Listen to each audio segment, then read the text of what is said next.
নমস্কার। কবি ভবানীপ্রসাদ মজুমদারের লেখা হাতির বুদ্ধি। শুনুন সবাই, হস্তি ভীষণ শক্তিশালী প্রাণী। এটা কি আর নতুন কথা? আমরা সবাই জানি।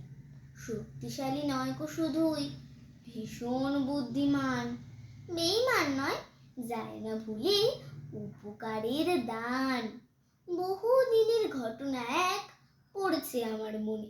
বেড়াচ্ছিলাম বিকেল বেলা কুচবিহারের বনে। হঠাৎ দেখি একটা হাতি খুঁড়িয়ে চলে পাটা। ছুটতে গিয়ে পা থেকে ওর বের করে দি কাটা। সুর নাচিয়ে চলে গেলেন হস্তি মহারাজ। ভাবছেন কি মিথ্যে কথা বলছি আমি আজ? 3 মাস পর দেখতে গেছি কি যেন সার্কাস। হঠাৎ দেখি সেই হাতিটাই খুঁজছে কি চারপাশ। আমাকে যেই দেখতে পেল ফুটলো মুখে হাসি। তারপর কি করলো হাতি বলতে পারো মাসি?